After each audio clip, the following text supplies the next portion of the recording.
Hey, this is Leon Poe, man. You listening to Causeway Street Podcast. What's up, y'all? This is Kenny Anderson. Y'all listen to the Causeway Street Podcast.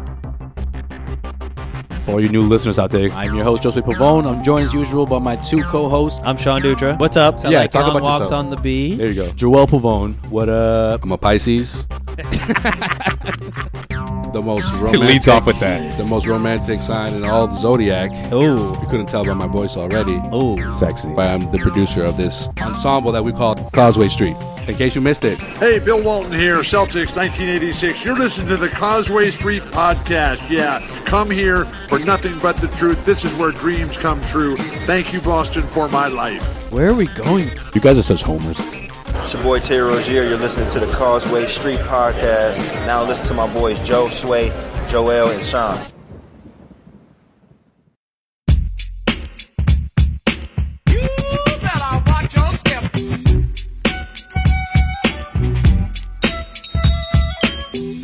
All right, days away from the regular season, which means it's our annual preview show, fellas. NBA season preview. Josue Pavone here, Joel Pavone, Sean Dutra. It's the Causeway Street Podcast. It also means we're days away from our live broadcast at the Harp.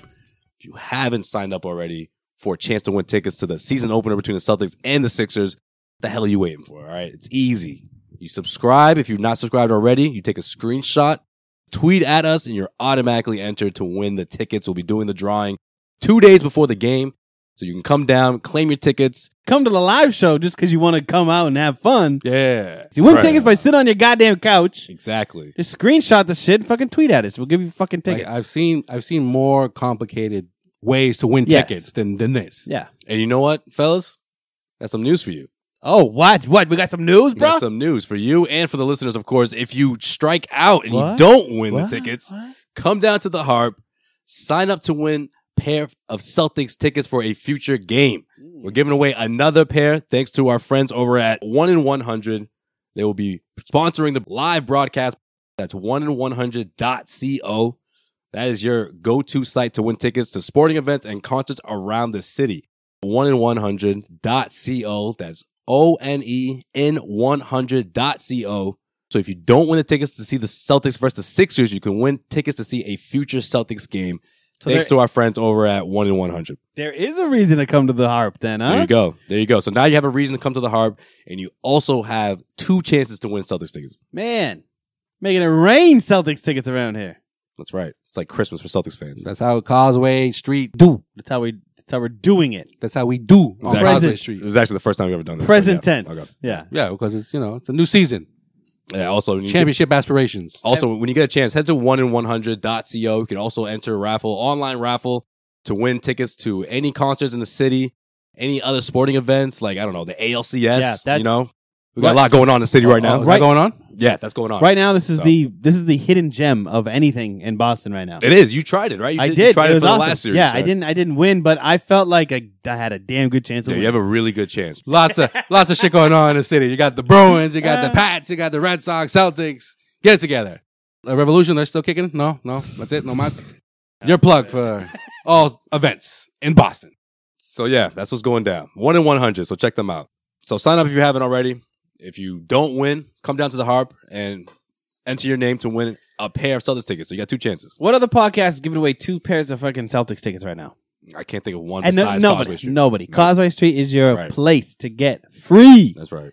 Celtics tickets. I mean, this is just the reward for our listeners, for keeping up with us. Yeah, you know? you've This is how we give back to you. your ears have bled for 5 years now. Now Exactly. Now You've had you to get- hear Sean screaming and hollering and saying things that probably pissed you off, and now we're gonna wait, just me, make bro? up for that. You've said some stupid stuff too. Well, I don't scream though. You scream. You two scream. Yeah, me and Joel get into it sometimes. I scream occasionally.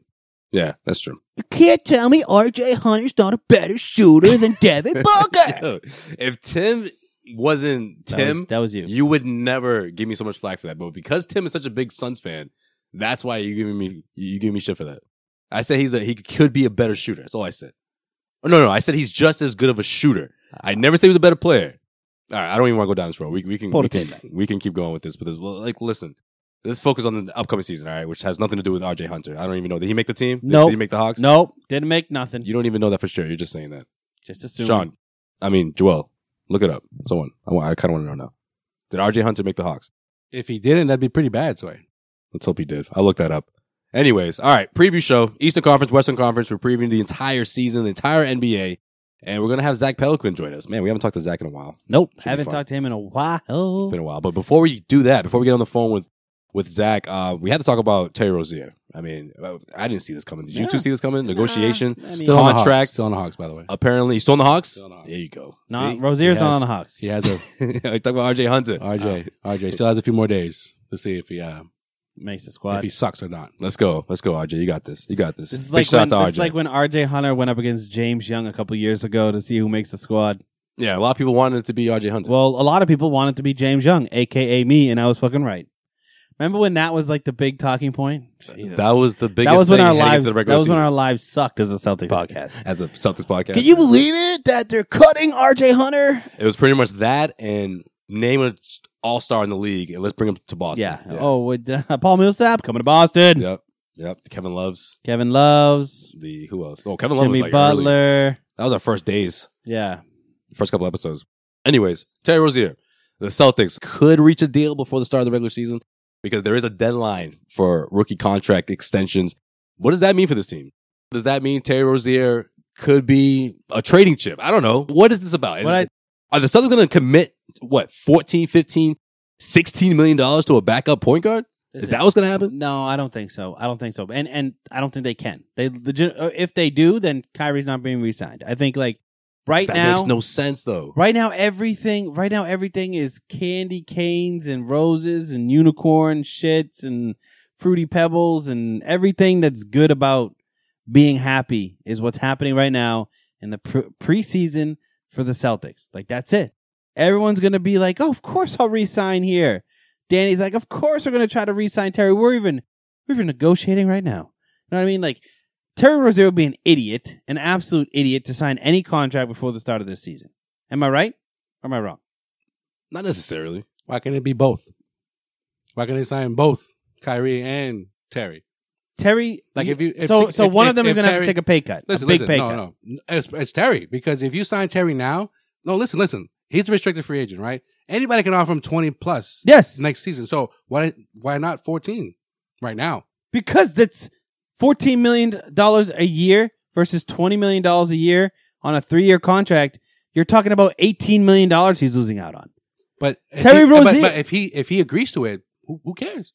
If he's like, I want to be on this squad that much. Hold on. Okay, but that's what okay. If he agrees to it, awesome. We got a steal. That's great. A hometown discount. If he agrees to it, and Kyrie walks, for example, bam, you have a fucking. What you're saying makes complete sense. What I'm saying is that Terry Rozier is not signing that contract. You guys are saying the same thing, Joel. You're saying that if Kyrie walks, you have that insurance, but what Sean is saying, it has to be either one or the other. And then you initially are saying that why can't they both be signed? Yeah, you're saying it's one or the other. No, and you're saying that Terry won't sign. That's what I am saying. That Terry Rozier is not going to sign if he knows for a fact if he stays healthy this year and plays like we all anticipate, and even Danny, if Danny's going to put $13 million on a hometown discount, we're anticipating him playing very well this year. He can easily go into unrestricted free agency or restricted free agency, whatever it is at the end of the year, and make 20 plus mil a year. Someone will sign him to that contract. So he'd be an idiot, an absolute moron to sign with the Celtics right now, knowing I play this year out. I sign my tender, whatever it is for this year. I play on my contract, and next year, someone's going to pay me. Yeah, but what if he doesn't want to do that, Sean? What if he doesn't want to play for the Magic or the Suns or the Hawks or like you're whatever? You're in a championship contender whatever lottery for the team next, could be. 3 to 5 years. I get it. Why didn't Tony Allen stay? Oh, that's Tony Allen, though. That's a different... Bro, we literally... You can't... No, it's not, man. It is. Wait. Tony Allen... Hold on. Did Tony Allen... Was he a key contributor when Paul Pierce was down? No. Was Paul? What? Yes, he was. When Paul Pierce went down in 06, he Tony injured Allen himself. had a great 6 games, and then he injured himself 6 games later. They weren't a fucking playoff contender. Never mind a championship. But still, was Tony Allen not a vital part to the reason why they won a championship that year? Not a big piece like Terry. Terry was if the Celtics went to the finals last year. You don't think that Terry is a key contributor to a team that has championship aspirations? Forget the playoffs, just championship aspirations. No, wait, hold on. So wait, this year, you think that Terry Rozier will have a smaller part in winning a championship than Tony Allen did in that Paul Pierce, Kevin Garnett, Ray Allen team? No. Then he's going to get paid. All right. So if Tony Allen had a small part on this team and when they won a championship and he said, you know what? I had a small part on this team. We won a championship. You know what? I could stay here and I could help you guys win championships. But guess what? I'm going to get paid. So Terry Rozier is going to have a bigger part on a championship team. The only reason Wait, hold on. No, have a bigger part. Hold on. Have a bigger part on a championship team and then say, I'm not going to get paid. Because Memphis was a championship team ever. I'm asking you, was Memphis ever a championship team? You're not answering my question. No, you're not. You're not seeing my point. My point is, Celtics never offered Tony Allen anything before Memphis did. Right now, Celtics are offering something to Terry Rozier, and if Rozier wants to take it, even if it's a pay cut or not, he can take it. Yes, he can do anything he wants. No, I know that, but all I'm saying is, if he's taking it, why would he be stupid to take it? That's my question. Why would he be stupid to take it? Why would he be stupid to take it? Yeah. Why would he be stupid to take it? He wants to win, and he's not going to win if he goes somewhere else and gets more pay because you're talking about, like Sway said, Orlando is going to offer. When was the last time anybody you can remember took a hometown discount in professional sports? Tell me. I mean, when it comes to Terry Rozier, though, I just wait, hold on. Answer the question. I don't fucking care, dude. Honestly, I don't. No one takes hometown discounts anymore. I don't care. No one takes hometown discounts anymore. So all I'm saying is you're just assuming that he's not going to do it. I don't care either way. All I'm saying is if the Celtics are covering their asses on both ends because the Celtics like, what if we can't match? What if the Celtics can't match? Of course they negotiate. What if they can't match at the end of the season? I know. Of course you negotiate. All right. You try to get him signed right now. But you're comparing him to Tony Allen. Tony Allen was never a 6th man on the Celtics. Ever. Never. And he wasn't James Posey. And he got paid. He wasn't James Posey. He got paid because Memphis was the first one to reach out. If the Celtics had a chance to reach out, or if they were negotiating the summer before, it's different. Because he was coming off an injury, bro. It was totally different. All right. I mean, this is a huge. So then what are we arguing about? I mean, we're arguing about the fact that he's going to leave for free agency. He's not going to sign a tender. Yeah. Well, this is the thing. If this was like the second year of Terry Rozier, you know what I mean? If he was a bit younger, it would make more sense than now. Right. But at the same time, I mean, he's not going to necessarily be 30 if, let's say hypothetically he re-signs and he sticks around for, I don't know what, another 3 years, let's just say for sake of an argument, right? That gets him to like 27. I mean, he could still get his payday then and even get offered more money with a championship in his resume. You know what I mean? So I think he wouldn't be completely ridiculous in deciding to stick around. But at the same time, I can't imagine another team offering him $20 million. I just don't think it'll be that much. See, here's the thing, though. But if you're Terry Rozier, 17, right? 18 maybe. So then when you look at it that way, right? You're missing out on what? Maybe $4 million per year. So you're missing out on 12 million. 12 million, 16 million, however you want to look, however long they sign for. But then you also have to look at where he's at right now. I mean, let's face it. All this matters. His dad just got out of jail. He is Scary Terry, this whole mantra he's got going on. Does that carry over to Orlando? Does that carry over to a smaller market? But compared to Boston, Phoenix, you know what I mean? So here's the thing. I think he likes it. He's comfortable here. If you talk about him going to Phoenix, like he would be the veteran in that situation. You know what I mean? Like, but 3 years from now, yeah. No, I think even now he could go to that small team and be the veteran. He's got playoff experience. That young team, not small team. Yeah, young team, right. Small team. Bunch of midgets out there running around. No. Sorry, little people. Little people. Come on, man. Get it right. No, but if he went to like, fuck you, man. If he went to Phoenix, he'd be like the veteran that's coming in. But here's my thing, right? I know Danny Ainge loves Terry Rozier. But don't you think that if there is so many big money contracts on the Celtics, and the Celtics are always a hub for Anthony Davis, Kawhi Leonard, who's going to come here, who are we trading for? Don't you think if Terry Rozier deep down could pick his destination and be sort of the guy somewhere, he would jump at the choice to pick his destination rather than sign a contract in 2 years when you have a huge money crunch between Marcus Smart being on the books. Remember, they just signed Marcus Smart. Kyrie Irving, let's say they sign Kyrie and Terry in your magical situation. Then you have to figure out how you're going to sign Tatum. Then you have to figure out how you're going to sign Brown. You still have Hayward on the books too. Yeah, but you can you don't have to cross that bridge right now. I mean, no, Jalen is coming up, but listen, Tatum, Hayward, yeah, Horford, how long are they're you locked sign? in. How long are you going to sign Terry Rozier for? There's going to just said it for example, 3 years, third year is a player option. He says, "Oh, I see that Jalen's going to get paid, Tatum's going to get paid. Where does that leave me?" Plus, he's going to get traded. But we're assuming too, and then that's probably another reason. Okay, I agree with you. Then that's another reason why the Celtics probably want to sign him for low money because he's a trade asset at the end of the day. Yes. So if Terry Rozier, whether he extends it or not, you're looking from the Celtics perspective, which I agree with you 100%. Right. From Terry's It's perspective, like what we talked about last week with Greenberg. I mean, they just don't have that $14 million that they can plug in to match salaries to bring in a guy like Anthony Davis. From Terry's perspective, if he signs for less money right now, he would be a future trade chip. Which, why would he sign up to be that? Where Danny could send him to anywhere. Fucking imagine if he get a part of a New Orleans deal and Terry's in New Orleans with nobody. The same reason why Marcus Smart signed his deal, right? Well, Marcus Smart, truthfully, like I know I'm a Marcus Smart guy, but like Terry Rozier has a lot more leverage than Marcus Smart does. I know, but Marcus Smart. My point about Marcus Smart's deal is a tradable deal. Yeah, that's why they gave really him the deal that he gave him. He really didn't have any other options, right? Because guess what? Exactly. Marcus Smart makes sense for the Celtics, but Terry Rozier makes sense for a lot of other teams. Exactly. So that's why I'm saying my bottom line is Terry shouldn't sign anything right now. And I think as the Celtics fans, we're being a little bit greedy to say, hey, sign a 3-year, $13 million contract, where somebody out there would be stupid enough to give you, even if it's a 5-year, $13 million deal, that's still $26 million more is guaranteed. I say the Celtics should offer him. I'm not saying he's going to take it, but should offer him 3 years, $15 million. That's $45 million for 3 years. He'd be a little silly to take it.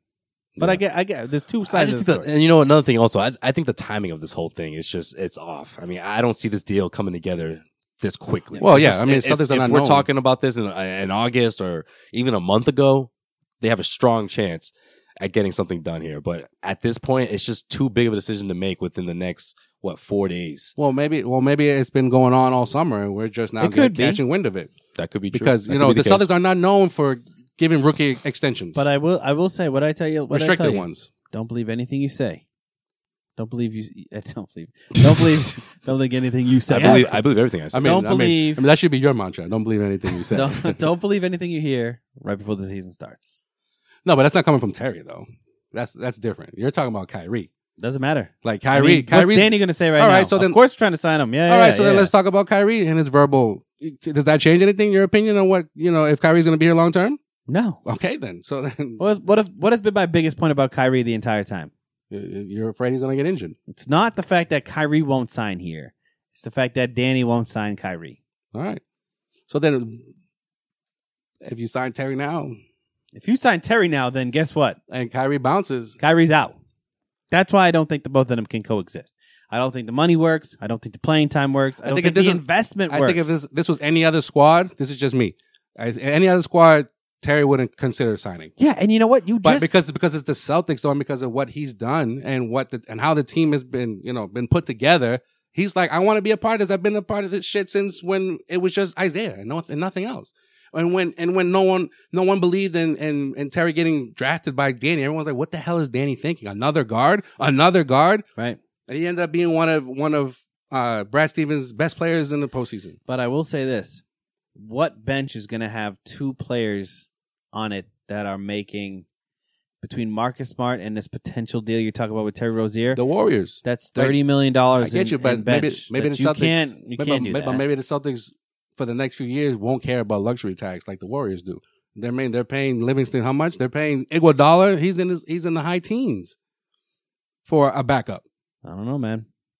We'll have to wait and see. We'll wait and see. And obviously, the next time we record will be live at the Harp, and it'll be past the deadline, so we'll know whether Terry Rozier signs an extension or not. My guess is it's probably not going to happen. I'm going to say it does. I'm with you, but we'll see what happens. Anyways, let's preview the upcoming season. Eastern Conference, Western Conference. We'll get all into it right now. We got Zach waiting patiently on the phone lines. I feel like it's been like 2 years since we talked to this dude. And I think a congratulations is in order for Mr. Peloquin, who's engaged now. A woman decided she wants to spend the entire life with Now, Zach. we are in Massachusetts. It's crazy. Are we sure? Zach, can you confirm or deny? If it's a man or a woman. Is that what you're getting at right now? I don't know. You said it. I didn't. You'll never know. Okay. Congrats. Jeez. I know it was like 3 Thank months you, ago. Thank you. What are you looking Yes, at? Like congratulations. different places and stuff? Like, are you doing that? You still going through that phase? We're ahead of a lot of stuff. We've kind of booked a lot of that, so it's actually been a little bit of quiet time. I think up next is the honeymoon. We got to figure out where that's going to be. But That's riveting, bro. yeah. Did you eat mad cakes? Oh, yeah. And guys, Try mad cakes. good thing we brought this up. We're actually giving away tickets to Zach's wedding. That's right. Follow us on. You Front row. You and 10 of your best friends get to go and see Zach get married. Special winner gets invited to the bachelor party. You'll be on Zach's family side of the church. The Causeway Street table. Shit. Too funny. Oh man! All right, Zach. So let's start in the East. Why not? You know, there's all this talk about the Celtics and how good they're going to be. They're not going to struggle. They're going to win like 75 games. So where do you fall in this conversation? How good is this team going to be? Worst case scenario, 72 wins. Right? But that's what I was thinking. I mean, the whole Warriors thing all over again. That's what we're going to look at. You know, Warriors and Bulls comparison. They'll win like the first 50 straight, and then maybe they just kind of tail off at some point and lose like a game or two there, here and there. But the narrative is going to be, are they bored? 50 yeah, straight exactly. wins. Was Kyrie sleeping through that game? He was actually sleeping on the bench. That's that night. No, they should be very good. They should be very good. I'm incredibly excited about this team this year. I mean, I was thinking about it before we hopped on the call, and is there a team in the East, actually maybe in the NBA, maybe not just the Eastern Conference, that added more talent than the Celtics did from what their playoff roster looked like last year to what their opening day roster is going to look like this year? They just added 2 perennial all-stars with Kyrie Irving and Gordon Hayward, and they were in the Eastern Conference Finals a year ago. So, yeah, they improved. They improved in a big way. So, they should be for me, I would think, the clear-cut number 1 team in the East. And you know what? They might have the best record in the NBA this year. Ooh. Mm-hmm. Bold prediction. I like it. Mm-hmm. All right, where's Philly fall? Don't say second. I got them at third. I think they still need to figure out a few things in the backcourt. I don't know if Markelle Fultz, Sean's boy, is quite there yet. But if he can mature a little bit, if he can figure it out a little bit and get into the starting lineup and maybe deliver on some of that promise as a number 1 pick a year ago, I say they get up to at least third. I still think there's at least one more team that's going to be able to finish a little bit ahead of them. Yeah, Sean's still waving that Fultz flag. He won't let that go. Yeah, Fultz, maybe. Maybe he'll come back, you know? Oh, now it's maybe. Nah, he'll come back. He's fucking coming back. I'm just saying. I sense a tune being changed. No. I'm in on Fultz. I'm just saying maybe not, Rookie of the Year. Do you still have that it's all the t-shirt? It's all Fultz. That's all Fultz. You still have that shirt from Green Line? Of course I do. Tees? Yeah. You course still I rocking do. that? Yeah, Fultz. He was so pissed that night. You can tell. Yeah, man, yeah. That was it's like, take the fucking shirt. Hundreds of shirts produced.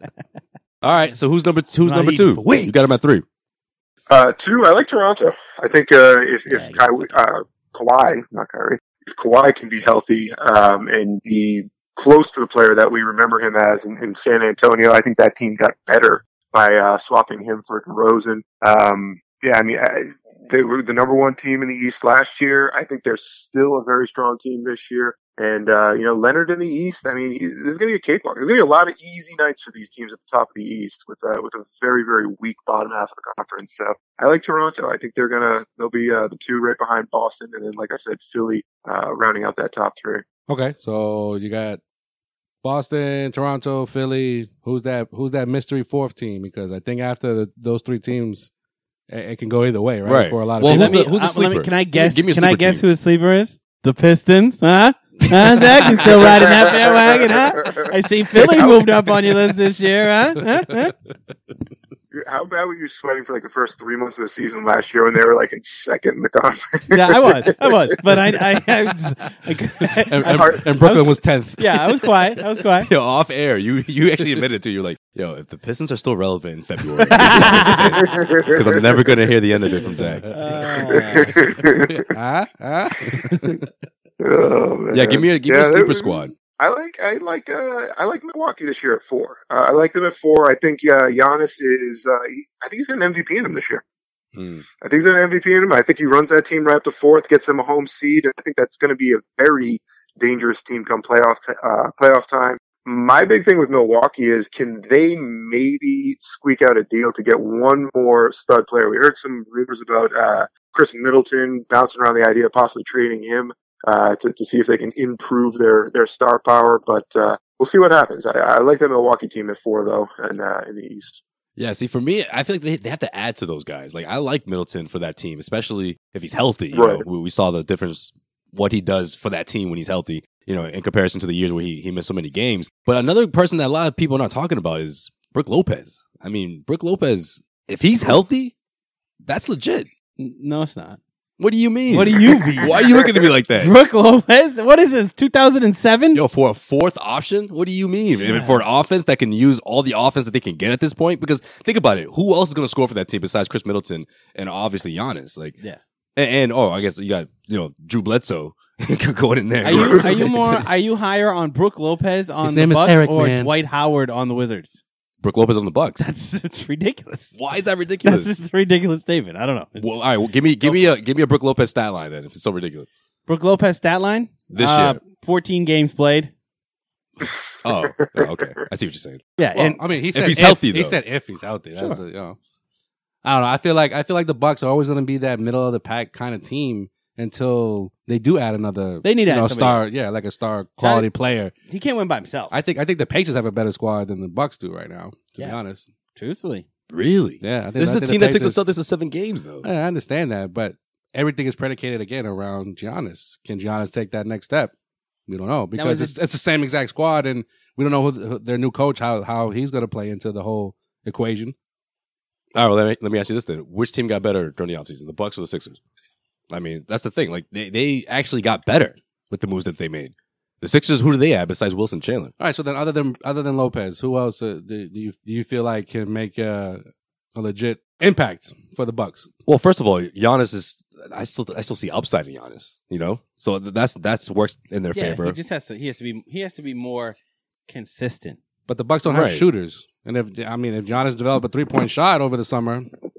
Maybe that makes a difference. Well, see, that's the thing, though. That's why I think adding offense, like for a guy like Brook Lopez, and look, I'm not putting him in that category like Zach said, trading for a superstar or whatever. He's clearly not that, but he's a solid, 13, 14 points a game. I mean, that gives him a boost. Essentially, you just replaced Jabari Parker, right? Not really, because Jabari Parker was very inconsistent, and there's a reason why he didn't see minutes in the postseason as much as people expected him to. Injury prone. So again, if Brook Lopez stays healthy, then yeah, I can see him. Like you said, 13, 14 points. Guys, here's the thing: Brook Lopez, Jabari Parker, 4th options are not going to make you a playoff contender or put you over the top, right? I mean, let's be honest. In this weak Eastern Conference, I mean, it gives you a boost. It puts you in a position where, like Zach said, you get home court. They didn't have home court. If the Bucks had home court against the Celtics, I don't know if the Celtics get out of that series. But you asked if... Actually, you know what? No, I'm going to flat out say they don't get out of that series. All right, so then you just asked who had a better offseason, the 76ers or the Bucks. Yes. But if the 76ers are still the same, pretty much the same exact squad, they were better than the Bucks last year, and adding Brook Lopez doesn't make them better. How than do they look Sixers, in the playoffs though? Because they don't have a closer. That's always been my thing about the Sixers. There's no closer. Same thing with the Bucks. A guy. Giannis is not a closer. Giannis is a closer, top 10 player. in a different way than. I mean, again, they don't have shooters. They don't have. It's not. You're not gonna depend on Bledsoe. You're not gonna depend on Middleton. Yeah, you got Chris Middleton, who shot nearly 50% throughout the series against the Celtics. He was on fire. Yeah, I think if Milwaukee can find a way to get Jimmy Butler, then we have a different story. Yes, exactly. But the Bucks don't want to give up Middleton. At this point, it is what it is. I think they're a 4 or 5 seed. They'll be middling in the Eastern Conference. I mean, unless Philly drops, which I don't think Toronto is going to be sniffing the top 4 this year. But, I think here's the bottom line. Do they contend with the Celtics at the top of the Eastern Conference? Who, the Bucks? Yeah. No. Well, the Celtics are a clear-cut favorite, though. Yeah. Like, no one contends with the Celtics. Yeah. In the best of 7 series, I mean, yeah. The biggest threat, I'm still saying the Raptors, but that's because they have Kawhi Leonard.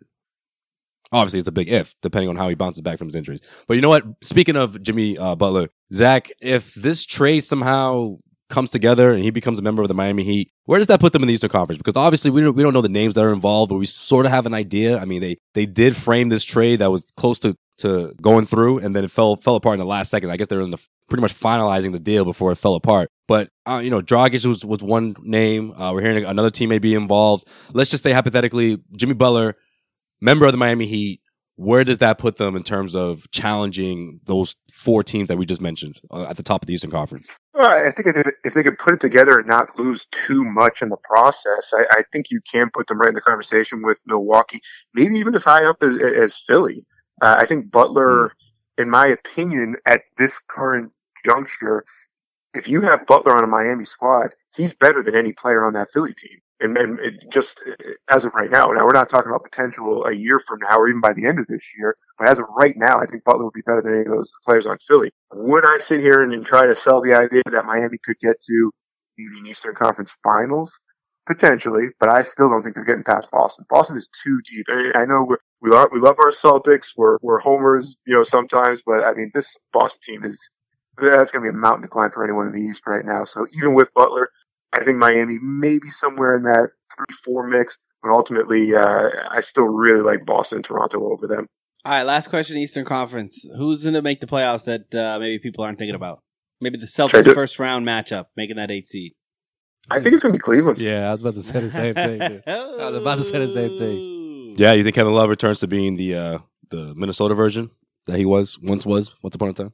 I think he can. I mean, at this point, there's going to be so many shots to go around with LeBron out of the lineup, with all the other stars that they've kind of hemorrhaged over the last year. I think Love he's going to put up nice stat lines. I don't know if he's going to be as effective in terms of being a winning player, but at the end of the day, I think the stat lines are going to be impressive in a bad Eastern Conference, especially the bottom portion of the conference. I think Cleveland sneaks in as an 8th seed. I think Boston abruptly beats the bag out of them for 4 straight and sends them straight back home. But I think Cleveland. The thing is, at the bottom of the Eastern Conference, anyone outside of really maybe 6 or 8 teams, a lot of these teams are going to be tanking. A lot of the teams in the East are going to be taking, trying to go after the draft picks. I don't think Cleveland's one of those teams that they're kind of stuck in no man's land, where I don't think they're bad enough to really have a great draft pick. And at the end of the day, they're going to go out there and have to give a good effort night in, night out, which I think just giving a good effort might get them into the playoffs. Teams like, if Miami can't get this Butler deal done, do they hold on to players like Whiteside, like Dragic, or maybe do they finally say, you know what, screw it, we're going to get rid of these guys, we'll put them on trades and kind of take a step back to be able to rebuild. It feels like a very open bottom portion of the bracket when it comes to the Eastern Conference. And I think Cleveland ultimately snags it. And just for shits and giggles, I think Detroit gets into at the bottom of the at the bottom of the 7th seed. There you go, Sean. All right. I can deal with that than being like the number 3 seed or whatever the hell you said they were going to be last year. What about Reggie Jackson is the real deal. What about your squad from Brooklyn, Sean? You're not going on the Nets train? We'll get into my secret picks a little later, man. Don't worry about that. Oh boy. I don't even want to hear it. All right, let's head out west. Let's start in Los Angeles. I'm sure you know where I'm going with this. LeBron Clippers? James and the and the Doc Clippers. Rivers. No, and the Lakers. The LA Rams? That wild bunch 4-0, baby. wild bunch over in LA. Todd Gurley. Lakers. Man, I wish these two, or the entire starting 5 or 7, 8 players, their rotation would have like a reality show. I think it would be hilarious. The Western Conference, I was looking at this before I hopped on. The Western Conference is a really interesting setup this year. You've got Golden State and Houston, I think, who are by far the class of the conference, even though Carmelo Anthony's probably going to take Houston a giant step backwards. Just Carmelo alone. Yeah, just Carmelo alone. He's literally, that's minus 10 wins instantly. They dropped from the 1st to the 5th seed. Yeah, instantly. No, I still think Golden State and Houston, I think that's the class of the West, no questions asked. I think by getting rid of Carmelo Anthony, this guy might sound a little crazy, I think OKC improves a ton. I think you're going to be able to see Westbrook and Paul George kind of slot in a little bit better. I think the shot selection, both those guys, going to be a little bit more open.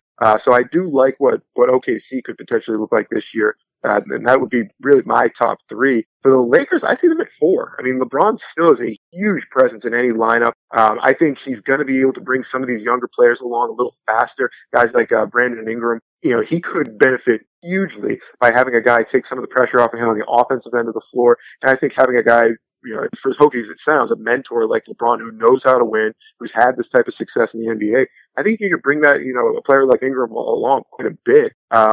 Lonzo Ball will be a little bit of a strange question mark in that lineup. Can he play without the ball in his hands, or does he ultimately become a distributor and allow LeBron to maybe get off the ball a little bit more? Could be an interesting setup there. But I like the Lakers right in the middle of the pack, maybe around a 4 seed going into this year. 4 seed. Interesting. Yeah, I got them 6th, 7th. Yeah. I just think playing all those teams in the West is going to kill here's them. my thing. They'll kill the record. I think that the West, truthfully, isn't as strong as we think. Agreed. A little bit. Well. You know what I mean? The Spurs, where are the Spurs? You know what I mean? Perennial playoff team. Are they going to make the playoffs this year?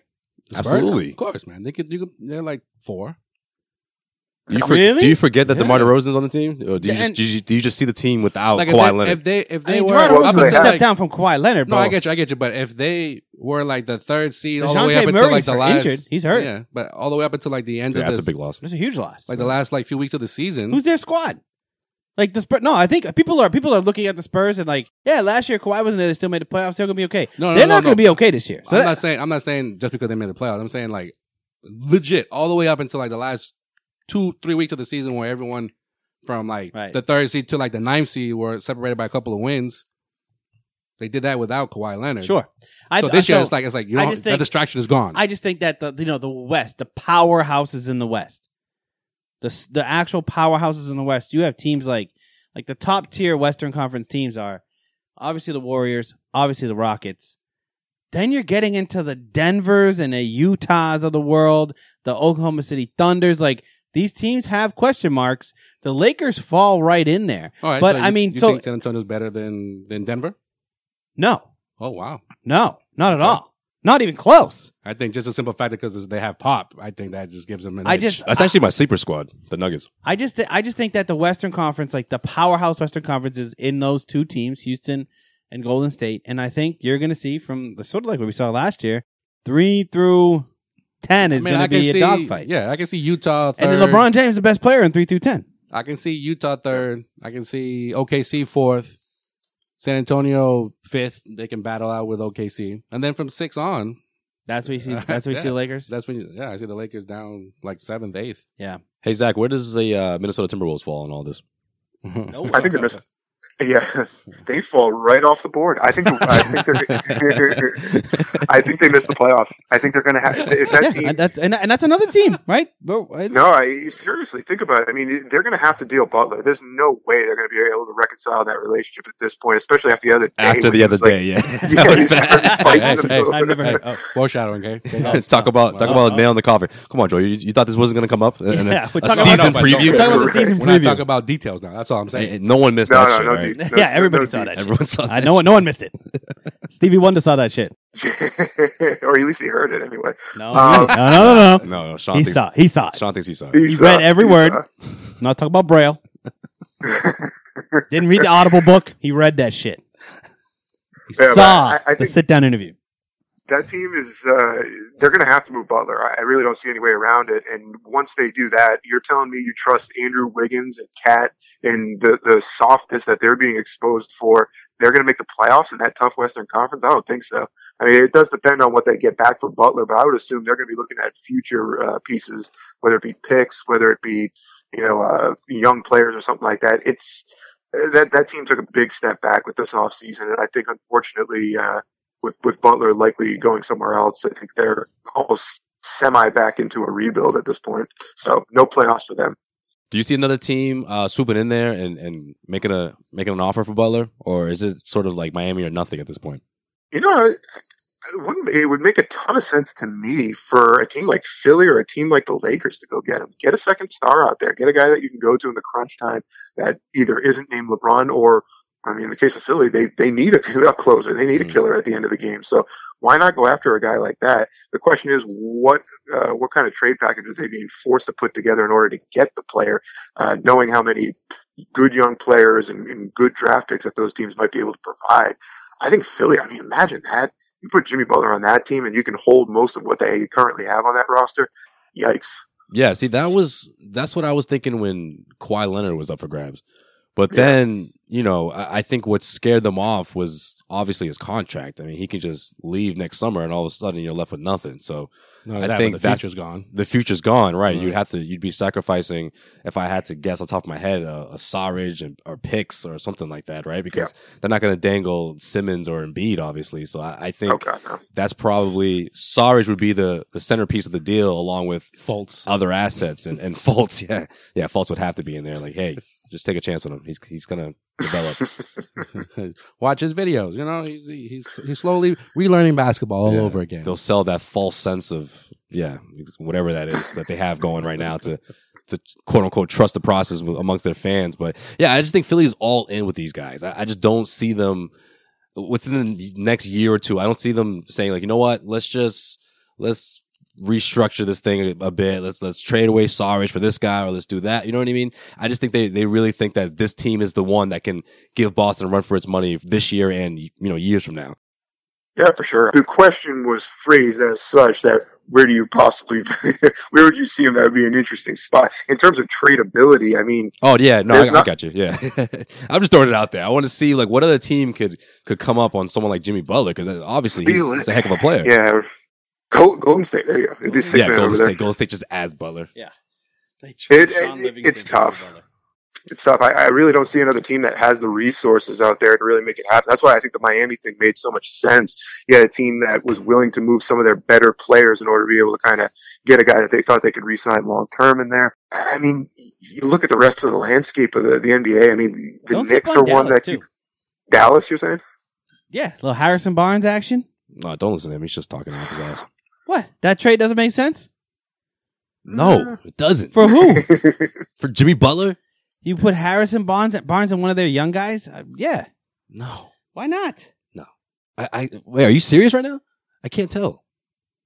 Yes, I am. Sean doesn't serious. know if he's serious or not. He's like kind of. No, I am 100% serious. If you're Dallas and you can package someone around a package around Harrison Barnes, who put up 20 points last year, obviously Dallas is getting the better player in Jimmy Butler. You can make a package around him. Some of their young guys, I don't know. They can make it work.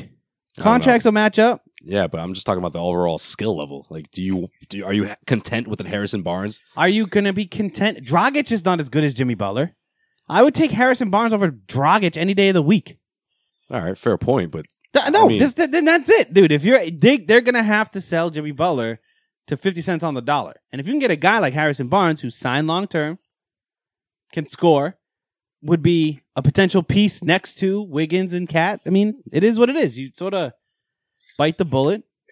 And Dallas has been looking for a starter to replace Dirk for a while, so I don't know. I mean, I'm kind of surprised Mark Cuban hasn't even tried it yet. Or maybe he has, or maybe he's just scared of Jimmy Butler because, you know, his reputation. That could have something to do with it. Because, you know, he's been trying to get a competitive team together just to keep Dirk around at this point. He's still trying to fulfill that promise that he'll get him back into contention before he hangs it up. And, you know, obviously the clock is ticking. And they got Luka. How good is he going to be? Probably pretty good. All right, Zach, Rookie of the Year. Put you on the spot here. Wow, nice little segue. Yeah, we planned that whole shit out, scripted. Yeah, man. I'll take me some Doncic. I love him in Dallas. I think they're going to be running a lot through him, both at the point and out on the wing. I think he's got a chance to be really, really solid for them. And honestly, the makeup of that Mavericks team really reminds me of the Jazz a year ago. So we'll say that the Donovan Mitchell of this year is going to be Luka Doncic. So I'll take him. Oh boy, who do you got, Sean? Markelle Fultz, baby. Is he even eligible? He played a few games last year. So. He better Ben be. Simmons. No. He fucking better be. Ben Simmons. Does Ben Simmons play on the sophomore team or whatever? No, they do like Ben Simmons play. I know. Ben Simmons is like that 18-year-old who sneaks into like 13-year-old AAU basketball. Oh, Just fucking dominates. Oh. That's a little rough. Or like a Dominican. No, what was that? Danny Almonte, fucking little leaguer. You mean Miguel Tejada? No, Miguel Tejada's the one too. Oh man, the greatest interview when they called him out and they gave him a copy of his birth certificate. He was just like, "Oh, this interview is over." What did this? What is this? Where'd you get this? Where'd you find this? I'm from the Dominican Republic. That was the last time you saw Miguel Tejada on TV. I know 2 things: how to catch pop flies and slap ass. Come on, good game, slap ass, man. Hey, good game, get slap ass. Yeah, Dad. Reyes, man, good game, slap ass. No, I got Joe, who you got? I got a random for Rookie of the Year. Rookie of the Year. Rookie of the Year. I don't want to talk about it. I like that. I like the like this dude down with the Hawks. Really? Yeah. Trey Young? Trey Young? You silly son of a bitch. That would be a big surprise. Trey Young I like is Ooh, really? You like him? Yeah, I like Trey. Really? Yeah. I think he's garbage. I mean, he's gonna be the go-to guy, so he'll get his opportunity. He'll get some. He'll get his highlights and he'll get his points. Okay, so I he'll love get, he'll get points. Marvin Bagley's my guy. Yeah, he'll I get like him. points, but he'll shoot about 24% from the field. Like he'll score like 25 points on. So like that matters because Simmons didn't get his. What did he put up? 30% from the field last year. I don't think Trey Young's gonna come close to averaging a triple double. Wow. He's gonna have like 1 assist a game. Yeah, no, Trey Young's garbage. I would actually, Bagley. I think he's the best player in the draft. Bagley could definitely take it. I just think it's gonna be hard on that Kings team. It's so dysfunctional. Like they're gonna mess him up, bro. Like I just don't see how. I just don't see how he's gonna come out of this good. Like he got drafted by the Kings. I don't know. You know who I do like actually, which is strange, that it's a New York Knick, but Kevin Knox. That's his name. Yeah, Knox. Kevin Knox. I know his last name's Knox. Maybe Kevin. You know what the fuck I'm talking about. Yeah, I got you, man. Balling in the summer league. Looks like from Kentucky. Has a little bit of like Blake Griffin-y look to him. Like has that bounce. And the Knicks suck. So I think he'll get a lot of run too. So I wouldn't be surprised if he takes the Rookie of the Year. I want to see what Michael Porter Jr. does. Talk about my sleeper team. Like well, the Nuggets. That's what I'm saying. I can't wait to see how this team looks. You got Isaiah Thomas and Michael Porter Jr. I almost said Michael Porter Williams. Like Michael Carter Williams. Yeah, Michael, I figured. Michael Porter Jr. Now coming off the bench. That's a solid bench. What do we see out of Isaiah, Zach? Isaiah in Denver? I'm going to be really anxious to see how he plays next to Jamal Murray in that backcourt. Because Murray comes off to me as a ball-dominant guy, and if Isaiah's playing off the ball, I mean, it's a delicate situation being able to get him to let that ball. I mean, we saw it here in Boston. He's at his best when he's driving towards the hoop or he has the ball in his hand. So we'll see how that meshes. If it meshes well, and either Murray or Thomas can play off the ball a little bit more, that could be a pretty good backcourt. That could be a lot of points scored between those two guys. Yeah, so don't sleep on Gary Harris too. Gary Harris, yeah, too. Fantastic. I like him a little bit more as a shooter on the outside. He can kind of step off and maybe be a little bit more of just a perimeter guy, more of a spot up guy. But yeah, that's a really sneaky good team out there in Denver. Yeah, I agree. I think when you're talking about the Western Conference, I think I wouldn't be surprised if they get that 3rd seed. DeMarcus Cousins. How do you see him playing out with the Golden State Warriors this year? Depends on when he gets back. I mean, that Achilles injury is such a big part of the equation. I mean, you got a guy who has been historically a little heavy, and for a big guy, this is just an absolute kryptonite when it comes to injuries for a big man. Between this or a back injury, that's about as bad as it gets for you. He comes back, and if he's even remotely healthy in that team, he should be fantastic. He can stretch the floor. We've seen him shoot it from the outside. He rebounds the ball as well as anyone in the league, which gives them a whole different dynamic that they haven't had in the past. I mean, he'd be as good a center or as good a big man as they've had in this run that they've been on. I mean, it's going to be one of those, 5 guys on the perimeter, and if he wants to go inside, he's going to have plenty of room to operate. So offensively, if he's healthy, man, that team is going to be good. And I think he'll fit right in. Numbers-wise, obviously, he's not going to be what he has been, but ultimately, that team is very good at sharing the ball. They're very good at being able to get other guys involved. I mean, we've seen players like Zaza, guys like JaVale McGee have very successful seasons with that team. Now you put a guy with the talent level of DeMarcus Cousins over there. I mean, it's a recipe for a very, very good season if he's healthy and if he can get back, sometime before February. Yeah, but if he starts feeling himself, Zach, I don't know, man. I just see DeMarcus, in the playoffs, Western Conference Finals, and then when the touches start coming as consistent as he's used to, I don't know. I just think he's not gonna like that. It's gonna be a tough adjustment for him. And not to mention the fact that the way they play, I mean, they're so fast up and down the court, fast break style. I mean, if he's not getting his touches at the end of those fast breaks, or if he can even get his ass up there quick enough, like, I just see him saying, like, okay, why am I trying to keep up with these guys if I'm not even getting the ball as much as I used to, or, as much as I would like to? Well, fair, but at the same time, he played the best team he's ever played on was last year with the New Orleans Pelicans. Agreed. And he split the ball pretty well with Anthony Davis when they were both on the court, and they actually played pretty well together for the most part. That was a fun team, a strong team for a good portion of the year. I think they might have even gotten better when he got injured, but at the end of the day, it wasn't a bad team when he was on the court. Now you're putting him into an environment where he hasn't been in a team like this since his days at Kentucky. This is the best team by far, no questions asked, that he's played on. And this is going to be a huge role reversal for him, where he's going to be in a situation where he's winning. He has a lot of positivity around the team. There's an opportunity to do something much bigger than, just go out there and put up a 25 and 15 night. You have a point. We don't really know what could happen with this, but if he's winning, maybe at this point in his career, there is a level of maturity that he's gotten to where he said, you know what, I do want to win, and this was the best way to do it. So it'll be really interesting. It's definitely a science project, but I think it's ultimately going to work out pretty well for him. Yeah, it's not a bad project for those guys over there. With the Warriors and the Celtics potentially meet in the NBA Finals, who do you got? Take this one to the bank. I think the Celtics are winning it this year. Ooh. Whoa! There you go. Yeah, buddy. You called us a homer. Yeah, jeez. Jeez. Well, here's the reason why. Not because I think at 100% the Celtics are better than Golden State. But I think Golden State has been unnaturally lucky in this run that they've had in terms of injuries. We haven't seen KD go down for a real extended period of time. We haven't seen Steph Curry go down for anything too serious. I mean, we've seen him miss maybe a couple of weeks at a time, but not really even more than a month or so. And Klay Thompson's been pretty much available the entire time that they've been on the court. And the same thing for Draymond Green. At some point, the numbers ultimately lead you to believe that there is going to be a time where they have an injury and something that doesn't work to their advantage, which is why the DeMarcus Cousins signing really did kind of help them out in that factor that, you get that player back. So even if somebody does get hurt, you still have four other guys that can ultimately pick up the slack. But I think they're going to lose a key player this year. And I know it's kind of a strange thing to bet on, but I think either KD or Curry or Thompson goes down. I think something's going to maybe go a little amiss on that team. So I think Boston, when they get to the finals, they take on a weakened Golden State team and they win the thing in 7. See, boom.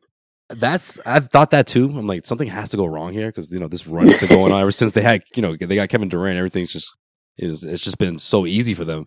But also, I just feel like if you look at we talked about this 2 episodes ago. If you look at the history of teams throughout their dynasties, like it just seems like this is sort of the year where things don't go as planned. You know what I mean? Like you think of those Lakers teams of the early 2000s, or even the San Antonio teams. Whichever era you're looking at. I just feel like, after 2 or 3 years with those guys, like something just seems to sort of like, those deep playoff runs start to take a toll on them. Maybe we're going to see the same thing this year. Oh, we're going to for the Warriors. We're going to see it. I think that's why they got DeMarcus Cousins. This is their insurance policy.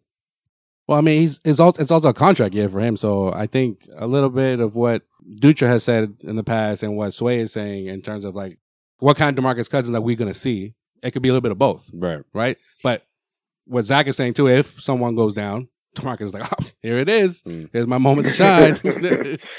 So then that's good for this. That's good for the Warriors. I don't know if it's that so good for DeMarcus Cousins. He starts fist pumping on the bench. He's like, yes. Yeah, I still think I think at the end of the year, like you're gonna see the Golden State Warriors being the best team, hands if healthy, easily the best team in the NBA. Easily the best team in the NBA. But there is that chance that I've been waiting for the Warriors to break down for years too. I mean, it just seems like something that should be happening. But physics says if they like, let's talk about this. If they get to March and DeMarcus Cousins is ready to come back, and they could sit Steph Curry for 5-6 games. You could sit Kevin Durant for 5-6 games during that stretch. You rest up, you get the team back to full strength, and then you can have DeMarcus Cousins literally win you games when they really don't mean that much in March and April. So, yeah, we'll see. No chance. No chance anyone's catching the Warriors this year. All right, Zach. Hey, appreciate you stopping by as usual. Coming to our live broadcast, bro. Yeah, exactly. Took the words out of my mouth. Absolutely, gentlemen. Good to talk to you. It's been too long, and we got to do it more often. I think that's a no. Yeah, Joe. that was a no. Yeah, that's all right, man. You don't have to come. I'm glad he said You yes. cut out for a second. I didn't hear what you said. I said, you coming? I heard live, and I was like, okay, cool, yeah. No. What? You coming to our live broadcast before opening night there. Is that hell the yeah. hop, dude? We'll drink Guinness. We'll get fucking drunk, dude. It'll be great. Perfect. See you there. All right. Great. Sounds like a plan. All right, Zach. Appreciate you stopping by, man. Zach Peloquin on the Causeway Street Podcast. It's always fun to talk to him. That's 3 for 3 on our guests since the off season. Oh, we're on fire. In terms of We're on but I'm fire. saying in terms of like who's going to win the NBA Finals, and all three of them said the Celtics. Yeah, but Greeny, I feel like it's just kind of saying that just to say it. I don't know. Greeny, if Yeah. you're listening, Kyle, I believe. Greeny, if you're listening, please clarify. Kyle, I believe. I don't believe the Celtics are winning the championship. No, we know that, but we're just saying guess. I'm not ready to cross that bridge either. And if it happens, then go ahead. You guys can give me crap in June. We'll see. All right. But anyway, is that coming through the live broadcast though? That's what's up. Yeah, he said he's down. That part wasn't scripted. No. That was natural. No. He actually surprised us with that one. So if you want to see Zach, I know you guys want to see Zach. Also, we got some other special guests too. I can't tell you exactly who because it's a surprise. Zach's gonna be there. But we got some surprise guests on the list, and you don't want to miss out. You know where it's at, right? We've been talking about this for like 2 weeks now. The Hop. It's at the Harp, right across the street from the Garden. 6 o'clock is the live broadcast, and if you haven't already, send us a screenshot of you subscribe to our podcast and enter your name to win a pair of tickets to see the Celtics versus the Sixers. Season opener. We'll be announcing the winner live Sunday. Stay tuned for the exact time. We haven't exactly figured that out yet, but it is going to be on Sunday, and we'll make sure we do it before the Sox and Pats game. Come on, we're not stupid here now. We know where the focus is going to be by 7 o'clock, okay? Whether you're watching the Pats, whether you're watching the Red Sox, the ALCS, we'll make sure you know if you won or not before that. So stay tuned for that. Yeah, and I've confirmed. What you got confirmed? Joe Tooney's going to be in the building, left guard for the New England Patriots. At the podcast? Yeah, At the live broadcast? just kidding. No, Look at his man. face, bro. Why Joe do you? Tooney. What Why- the fuck? I don't even know who Joe Tooney is, bro. Why would you even do that? In the middle of the Pats game, Sway. Uh, Oh no, well at that time, no. That's Tuesday. Sorry, Joe. my bad. Don't Joe Tooney. Don't Gonna insult be my in the building. don't insult my intelligence. When Joe comes in, Joe will be there. He loves the Harp. All right, now you're just lying. Don't believe that, but believe everything else. I don't even know if Joe And Tooney's- believe this too, because I'll reach out to him. I'll get him there. Joe's gonna be there. I'll All get right. him there. All right, let's get into it in case you missed it. Let's do it, guys. Let's wrap this thing up. It's been long enough. In case you missed it. In case you missed it, In case you missed it. In case you missed it. Jimmy Butler. All right, we touched upon him a little bit in this episode, but if you don't know the situation with the T-Wolves, it's been getting stranger by the week. Obviously, he's demanded or requested a trade. He listed his teams. His most recent demand is just to the Heat. No other team except for the Heat. All right? Now, apparently Tibbs, that's Tom Thibodeau. Yeah, we know Not Tibbs. Thibodeau, right? Thibs or Thibs. Tibbs? No, I still call him Tibbs, but anyways, he's the coach and the GM, and apparently he's been driving the price really high and trying to trade Butler. He's Yeah, because he's reportedly- pissed. He's fucking pissed. He wants to hold on to him. Yeah, reportedly he's sabotaged the deal with the Heat that was in place. Really? Yeah, he was said, what the discussing. He feels the way Sean feels about Yeah, Dragic. He's like, he was Dragic? discussing- The fuck is a Dragic? I'm not, Yeah, I'm that's fucking- like if not Sean trading away That's Butler for awful. Dragic. No. If Sean was in charge of trading Marcus Smart, he'd be like, "Man, I don't know, guys. You really want someone that's been punching picture frames and getting into situations on Instagram with side chicks. I don't know, guys. I don't think Marcus Smart is the guy for you when he's supposed to be making him look good. I forgot about that. That's what Tibbs is kind of doing right now with Butler. The Instagram model. Forgot all about that. All right, we know Butler's like It health. happens. We know Butler's You speaking from experience, Sean? his health. That stuff that's in question, right? In the last few years. No comment. No comment. Yeah. Nothing. Yeah. His face is just Well done. all right. don't know what the fuck you're talking about. Sliding in the DMs. Anyways, while the T-Wolves, the higher-ups, they want Butler gone, Tibbs is doing everything in his power to make that not happen. So, what happens now if you're the Minnesota Timberwolves? You're going to make Butler practice, right? Yeah, exactly what they did. First time during the training camp that he made an appearance, young Jimmy made his debut during training camp to, ticked off teammates and fucking coaching staff. And reportedly, Butler was aggressive, calling out teammates during the entire practice. And then after practice, Butler decides he wants to call a quote-unquote players-only meeting, all right? Where, he said that he has no issues with the team, with his teammates, just the organization. And then Jeff Teague later tweeted out saying there was no players meeting. Are you recording? What? Yeah. All right. So, T-Wolves, what they do? Cancel practice the next day. They canceled practice the next day? Cancel practice the next day. No media was allowed around the practice facility Wow. during the whole time. What do we think about Jimmy and the T-Wolves? That couldn't have gone any worse. I love it. Does any team even take a risk of even trying to trade for Jimmy Butler if all these hurdles are presenting themselves, especially with Tibbs saying or pretending like it's not his fault that Jimmy Butler hasn't been traded yet? I think most teams won't care, honestly. I know that sounds crazy, but at the same time, you have to look back at guys who have been in similar situations, and one of two things either happens. Either he sits out. Actually, you know what? No, they both typically happen. He'll sit out for like 2 or 3 weeks. They'll find a deal, and for some reason, I feel like it won't be Miami, or maybe it will be. I don't know. There's a strong chance. It probably won't be. But it probably won't be. Pat Riley's pissed, by the way. Some of the team will come in and make an offer. And I don't know, Sean. You made fun of me for this like 3 weeks ago, but if I'm Houston, I'm picking up the phone. I'm offering PJ Tucker, Eric Gordon. Listen. Don't start that. No, wait.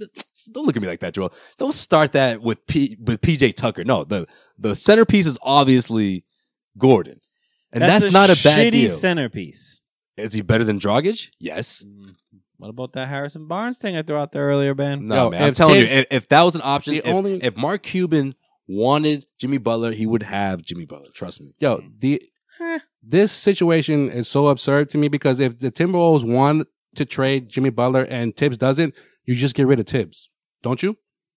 But then who are you going to get? Don't matter. Doesn't matter. What's Tibbs going to do with Karl Anthony Towns? But then you just have chaos because the whole team doesn't know who their leader but is. then And you're these stuck guys with the guy who doesn't want to be there. Reportedly, they're not as motivated. And this Their is gonna make leader things is worse. Cat, right? They gave him all the money. They gave him all the money because they were like the trade was already in place and Yeah. it's not happening now. He's cashing out.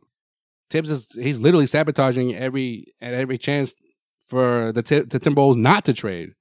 You telling me Jimmy Gordon Butler. can't put up 18 on that team? Hayward? No. That's not a bad deal, Sean. I'm telling you. They need a shooter. They need someone that doesn't need. They need someone that's not ball dominant. That's a bad deal. But what's the alternative? I think Dragic? I think it's a rebuild. I think you need a rebuild at this point. You can't just let him go though, or you can't just have him sit out all year. No, I'm not saying that. I mean, Turns into the whole Leonard thing. Like, all right, you don't want to play? We can't find a good deal. You just sit Except out. he's healthy though. That's the thing. Yeah, that's true. the worst part about it. But because he wants to actually play, he's gonna be like, all right, I guess I'm gonna have to practice and kind of mend fences here. But hey, maybe someone can call him a name or something in practice, and they can sit him out for disciplinary reasons. who knows? Either way, it doesn't help them out. All right, stay tuned for that. Yeah, Timberwolves are making the playoffs this year. Oh, by the way, he in practice he played with the bench crew and beat the starters. Mm-hmm. Not the second stringers, third stringers. Third stringers. Like the training camp invitees? Yeah. The ones that won't have a job in a few days. In a couple days. Which tells you a lot about Jeff Teague, Karl Anthony Towns, Seriously. Andrew Wiggins. How do you let that happen? No, because they're trying to prove a point. They're like, we don't have to practice with you if we don't want to. So yeah. No, they're a bunch of pussies. And he probably that team is whack. That probably made 95% of all the shots. Karl Anthony Towns is whack. That whole organization is just all I know shambles. is Kevin Garnett is somewhere smiling right now. Yeah. Yep. Out of all this shit. He got out. He's like, I saw that coming. Austin Rivers. You remember him, right? Oh. Good old Doc's son over there. What do you do?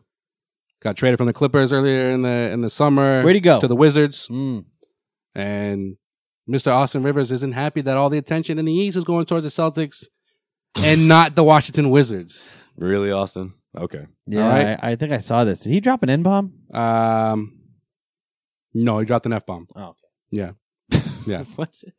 Where'd you get that from? And Sonky did? Yeah. Yeah. Oh, I didn't see it. Yeah. So I'm read what he said. And I quote: "I think we're heavily slept on. Teams been in the playoffs the last 5 or 6 years. Then going on this year, you add me, Dwight Howard, Jeff Green. Did you really just say that? And nobody seems to talk about us. Yeah. So I just think that we're heavily slept on, but that's fine. At the end of the day, nothing really matters until the season starts, and we set the tone for ourselves. I get the hype of a couple of other teams, but I think we have a chance to compete with the best of the East." Yo, this dude wouldn't even be in the league. If Wait, when did he swear? His dad saved his career. My next quote. All of a sudden, When he's asked- like he's an important piece to a championship contender or a conference Now contender. your dad traded you. Yeah, I know. Right? Yeah, but 3 years ago, if his dad didn't trade for him, he would be out the league right now. He wouldn't even be in the NBA. When asked about other teams that are being quote unquote slept on, he says, "Nobody seems to talk about the Pacers because everybody's so fucking gassed up on the Celtics and the Sixers, and rightfully so. They're both talented teams, but Indiana's just as good as both those teams, and I think we are in the same situation." End quote. Well, that's not true. Marcus Morris gave him a shout out. Marcus Morris said that's his sleeper team, is the Pacers. So lies. You're lying, Austin Rivers. About his own teammate? Yes. Oh, no, Marcus Morris, you said. No, I'm talking about Marcus. No, not Marcus. Okay. Maybe you are talking about the other person. Oh, yeah. Conspiracy theory I'm time. glad you caught that. No, see, this is the problem. No, this is the problem. No, seriously. No, not about that. The problem is... Marcus Morris is playing for the Wizards. Oh, that's... Sabotage. No, the problem is people can't get over the fact that... They're just sleeping on the fact, I should say, that the Celtics were that close to getting into the NBA Finals and didn't have Kyrie and Hayward. And listen, Hayward aside, I get it. We don't know what Hayward's going to look like. He hasn't looked that great throughout the preseason. But just adding Kyrie to the mix makes all the difference in the world. Meanwhile, what, you going to tell me the Wizards got better because they got a Dwight Howard and an Austin Rivers? Jeff Green. Forgot. Oh, yeah. Yeah, I don't know if you know this, but NBA finalist Jeff Green, okay? Yep. Yeah, he went off. Finals. First time in his career. He went off in in the NBA Finals. Went last off year. in Game 7. Yep. Shout out to him. And Game 6, too, fucker.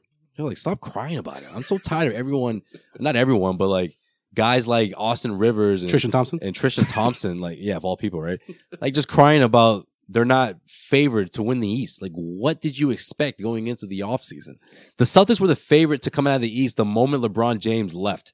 Get over it. The Wizards were the 8th seed and got fucking knocked out by the Raptors, who got shitted on by the Cavs. So you tell me, how are the Wizards supposed to be talked about? Yeah, the Wizards have snuck into the playoffs 4 out of the last 5 years as a 6, 7, 8 seed, in the Eastern Conference. Yeah, you're not a good team. Well, if you're staying should have held on to Paul Pierce. 6, 7, and 8 seed, then just in the East, the fuck out of here. Snoop Dogg, my homie. Snoop Dogg, huh? This is not the first time Snoop's made it. One of the best shows on television with Martha Stewart. Yeah, you love this shit. Look it up, yeah. It's TV Gold, man. Yeah, I don't know. Okay, about that. potluck dinner, baby. You gotta watch that shit. All right, the homie Snoop has a cookbook out that includes recipe for a fried bologna sandwich with barbecue chips. All right, I'm not lying about that. That's actually one of the recipes in that book, but that's not what this is about. So do you know what bologna is made out of? A lot of shit. I've heard that one time it was made out of the penis of the cow. Oof, that's why I'm never been a fan of bologna. Yeah. No, just the foreskin. Not the whole thing. Could be just. I'm just kidding. Oh, you look dead serious when you said that shit, dude. I'm like, well, that doesn't make it any better, bro. Me wait, what? That doesn't make it any better. I used to love bologna as a kid, and then somebody in middle school told me that, and I never ate bologna ever again, bro. Circumcised pigs don't count. What if me and Sean were like, that doesn't sound... Okay, well, in that case, that's fine. Then it's just a foreskin. Cows don't have foreskin, asshole! It's all leathery, dude. Well, the homie Snoop has his own musical now, guys. And it's called Redemption of a Dog. He's dead serious about this. He's the star in this movie, in this musical with Toni Braxton's sister, Tamara Braxton. I thought you were going to say Tony Bennett. Snoop Dogg and Tony Bennett. Tony Bennett, I mean, shit, dude. Drop it like it's hot. Yeah, I was just going to say. Antonio Banderas. You just took the words out of my mouth. Like, it's gonna be like his greatest hits. Like what? No, it's like it's just Nate Dogg would be starring in this too if he was still alive, Oh, man. R.I.P. R.I.P. Nate Dogg. R.I.P., yo. Oh, Nate Dogg would be all over this. They'd be all over it. It's not like a remake. And I have a clip. It's the story of a man trying to find the right way to live, and through his searches, he loses his legacy, his fame, and eventually his life, which is his wife, and he has no one to turn to but God. All right, he sounds serious, but I couldn't help not take him serious because I'm with you. You know, this was the Steve Harvey show that he was on, and even Steve Harvey was like, "Bro, is it just all about you smoking weed?" Because even Tamar Braxton was like, "I know he does what he does, and I promote it for him to do, you know, whatever." But Snoop Dogg, it looks like he's like 65 with his like, you know, gray braids. Yeah, he's got the salt and pepper thing looking. Yeah, look going. So let's go. Let's go check it out. Yeah, I'm down. I mean, I'm On down. Broadway. I'm down to, you know, peep the cookbook and all, but I don't know about the musical. Yeah, we go to the Snoop Dogg musical, then we hit up Wicked afterwards. Maybe we head Hamilton. Down over to Hamilton. Maybe we catch. That's in Boston, by the way. Catch a showing of Cats. Yeah. Oh, so this is gonna be Sounds a like a great- $5,000 trip. Sounds like a great Word. weekend. All right, let me start saving up. I can't wait. That's it for this Snoop Dogg edition of In case you missed it. In Case You Missed It. In case you missed it. In case you missed it. Well done. Joel loves him some Snoop Dogg. I think Snoop Dogg's overrated as fuck. What? As a rapper? Yeah. Get out of here. Hey, brother man. Yeah. All right. After Pac and Biggie got shot, who did everyone think that was next? Yeah. Back in the mid-90s. Exactly. Snoop Dogg. Was he next? Well, No. I'm talking he about- wasn't I'm talking next. about getting killed. I'm not talking about like the next guy to blow up. Right. So what's the relevance of that? The relevance of what? Of you saying I don't. I see. I Does didn't that get make it. him- I didn't does that get make it. him a He great was rapper? I think it just proved my point. He was I think it just proved my he was point. somebody that was considered at the time, at Oh, his because time, they, as like they were this- the two best rappers. So then, Yeah. yeah, he was the third best, he was I guess, the third, at the time. at the time. Come on, no one could touch a young Snoop. No, 19-year-old Snoop. He was. I mean, Sean, if you're talking about like his new music, yeah, it's not as great. No, there but was a point in time for Snoop. but And he's got a catalog. Yo, yeah, I'm Snoop- cool. Snoop from I like Snoop as Snoop a. from 91, 92 to 96. I like Snoop was as a nice. character. I like Snoop as a character. Yeah, that's what I like him now. I don't. as a character. I've never really particularly cared for him as a rapper. Well, I just feel like it was. you can enjoy his character Yeah. on the potluck dinner. I will never VH1. watch the potluck dinner. Yeah, you will. I won't make you Yo, do do it. you have a side deal with these dudes or something? Yeah, Like I you, swear to God, you he stay works- plugging He the works show. for the fucking CW or whatever the fucking it's on channel VH1. is on. VH1 guys, come on, man. Yeah. Jesus Christ. See, the only reason I even know about this is because of you. Like, I didn't even know this. Is like I remember seeing the headlines, but like you just been talking about this for like 3 years now. It's been 2, but See, you know exactly 2 how seasons. long it's It's been been. 2 seasons. Yo, I had to sit through a lot of Martha Stewart fucking living shows when I was fucking. But that's just it though. When you first hear that, like my mom Martha used to Stewart, always rock Martha Stewart. and Snoop Dogg together in a show, you're like, whoa, that's gonna be awful. But Yeah, there was a it point- works. There was a point in the early 2000s Older where- people like Snoop. That's true. where it went. We had one TV in my house. My Weed is mom more would- accepted now. Mom would be watching it. It went fucking Martha Stewart to Oprah to Dr. Phil, and that was just the lineup. That was the daytime and lineup. then 6 o'clock news came on, bro. And before that lineup, And now she's doing were you a show watching with Wheel, Snoop. were you watching Wheel of Fortune? No, not Wheel of Fortune. Price is Right. I mean, I would have been at school during that time. And what about when you were homesick? Oh, and I'm homesick? Yeah. All right. Yeah. That little mic. Yeah. Of course. Come on down. Yo, by the way, Summer vacation, bro? don't sleep on those 2000 albums too. There's some good ones in there. The Blue Carpet Treatment was pretty good. We'll have to bump some Snoop Dogg one of these days. That was Yeah. a good No, album. I'm saying about that. That's those are his the prime mid-90s. years. Dropping like mid-90s. it's hot. Get the fuck out of Mid-90s. here. That Very song was not even the best song on there though. That's That a good song album. sucks. Yeah, I want to play some Snoop right now, actually. Right after we get out of here. All right, I'll bump some Snoop. Bump some Snoop. Go back to Convince me. his catalog. and Convince me. You'll know. He was on some hits. I mean, Dr. let's Dr. Dre wouldn't be Dr. Dre without some Snoop Dogg. Okay, I was just gonna say that. You gotta pick one and only one. Dr. Dre or Snoop. No, Snoop. Sorry, I don't know why I said Dr. Dre. Wait, we're talking It's about Dr. rapping or Dre. you're talking about Rapping. overall? Rapping. I'm just talking about. Rapping. No, you're talking about just music production. Or You know not what? production, but music in general. Albums, fine. Rap, yes. Still Dr. Dre.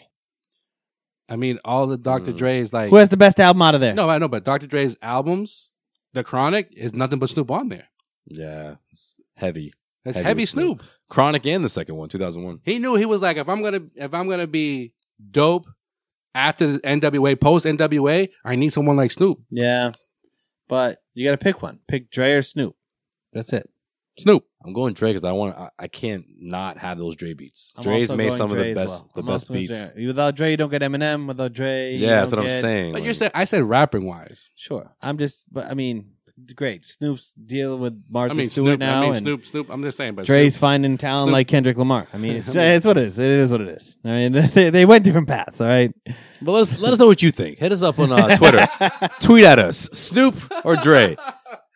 And also take a screenshot of you Snoop's making bologna subscribing sandwiches. to us as well. Yeah. And you enter your iTunes, name Stitcher, into our Google contest to win Play. tickets to see Celtics versus the Sixers season opener. Guys, we're pretty much here, baby. Regular season. Next time we'll talk to you will be live at the Harp. Check us out. Come on down, and you have another chance to win a pair of tickets. Thanks to our good friends at 1in100.co. Bada bing, bada boom. Until then, we up out of here. Oh, At also, Causeway Street real on quick, Twitter. I don't hate Snoop Dogg. I just think he's overrated. Nah, I got you. Before everyone starts saying that stuff. Before All you right, before you get yeah. the hate tweets. Yeah. It's too late. It's too late, man. It's too late. Too late. All right, bye. It's over. It's over. All right, It's fine. over. It's I over. fucking hate Snoop.